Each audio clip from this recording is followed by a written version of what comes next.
చేతుల పైకెత్తి మరొకసారి దేవుని స్తోత్రం చెల్లిద్దామా.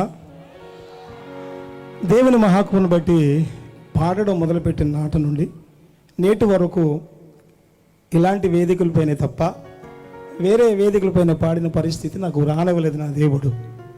ఎందుకు అంటే ఈ స్వరం దేవుడిచ్చిన వరం, గురువు లేని విద్య నాది కనుక నా గురువు నా ప్రభువే.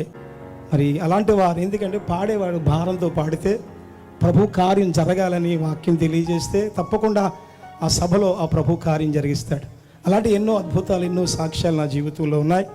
అందుని బట్టి ప్రభును స్తుతిస్తూ మరొక పాట విందాం.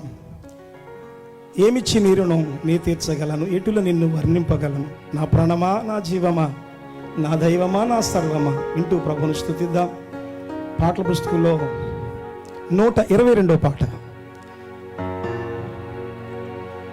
ఈ పాటను పూర్తి చేయడానికి కొన్ని సంవత్సరాలు పట్టింది. పల్లవైతే రాయగలిగాను కానీ చరణాలు ఏమి రాయాలో అర్థం కాలేదు నాకు.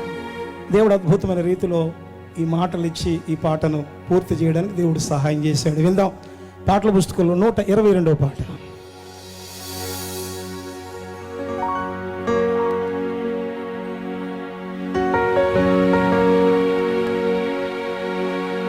దిక్కులేని రా బ్రతుకునకు దిక్కు నీవు అయినావు, తోడులేని నా బ్రతుకునకు తోడుగా నీవున్నావు. నేనెలా మరుతును ప్రభువా నీ కార్యముల్, నా ప్రభుకు నా బ్రతుకు అర్పింతును. నా ప్రాణమా నా జీవమా నా దైవమా నా సర్వమా, నా ప్రాణమా నా జీవమా నా దైవమా నా సర్వమా. ఏమిచ్చి నీ రుణం నే తీర్చగలను, ఎటులని నేను వర్ణింపగలనా. ఏమిచ్చి నీ రుణం నే తీర్చగలను, ఎటులని నేను వర్ణింపగలనా. నా ప్రాణమా నా జీవమా నా దైవమా నా సర్వమా. ఆమేన్.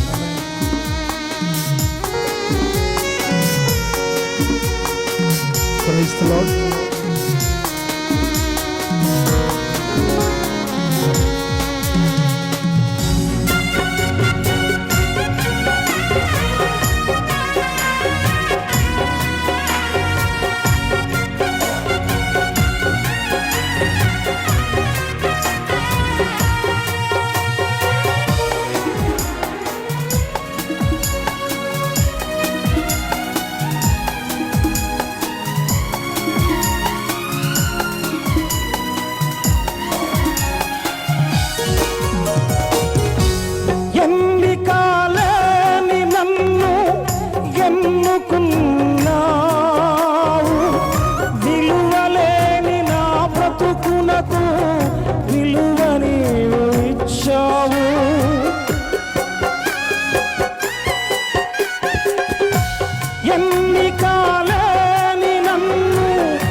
నిత్యము స్తుతించి ఘనపరతును. ఏమిచ్చి నీ రుణం నే తీర్చగలను, కృపలను నేను వర్ణింపగలనా. ఏమిచ్చి నీ రుణం నే తీర్చగలను, కృపలను నేను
హల్లెలూయా హల్లెలూయా.